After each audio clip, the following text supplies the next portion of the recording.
सपनों से भरी नैनों।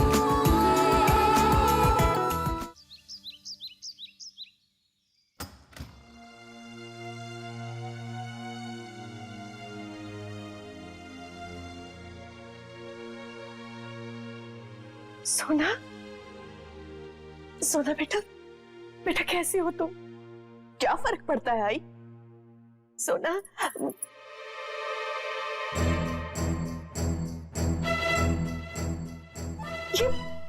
ये क्या किया तुमने? आई मेरे पास कोई ऑप्शन नहीं बचा था। आप ही बोलो इस वक्त मैं क्या करती? जब तक मुझसे प्यार ही नहीं करता तो मेरा जीने का क्या फायदा? आई, दक्ष सिर्फ और सिर्फ उस नैना से प्यार करता है। आखिर उसने मेरा दक्ष मुझसे छीन ही लिया। आई, इन झूठी तसल्ली देने की कोई जरूरत नहीं।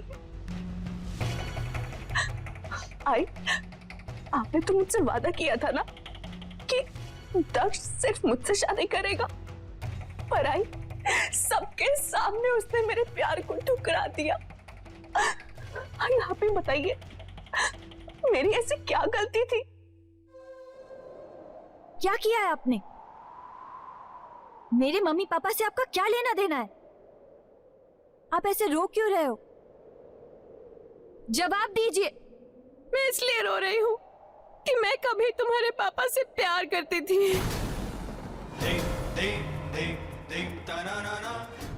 मैं इसलिए रो रही हूँ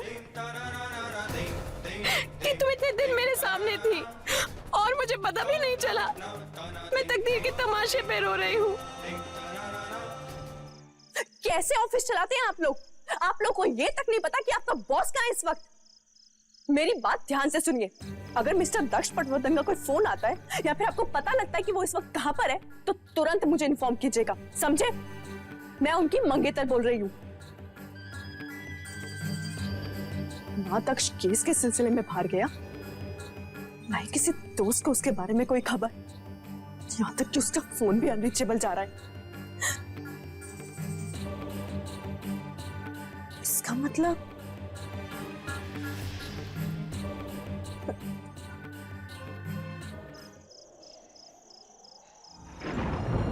मैं खुद ही जाकर देखती हूँ। मेरी गाड़ी की चाबी कहाँ है?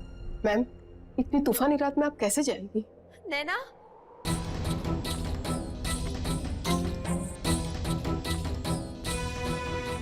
नैना,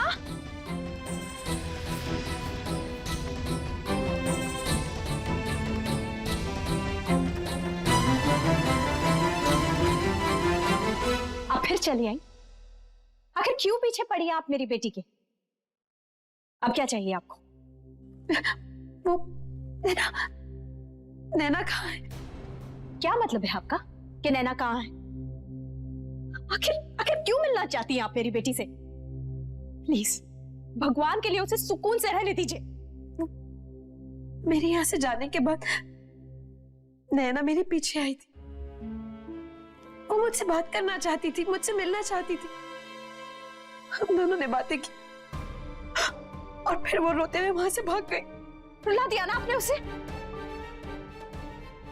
आखिर ऐसा क्या कहा आपने उससे जो वो इतनी इमोशनल हो गई, अब तक घर वापस नहीं लौटी है? बोलिए, चुप क्यों हैं आप? मैंने तो बस उसको उसके जीवन की सच्चाई बताई है। सच? ऐसा कौन सा सच है जो आप मेरी बेटी की जिंदगी के बारे में जानती? यही कि मैं कौन हूं? कौन है आप? मैं सुप्रिया हूँ अंजलि जी।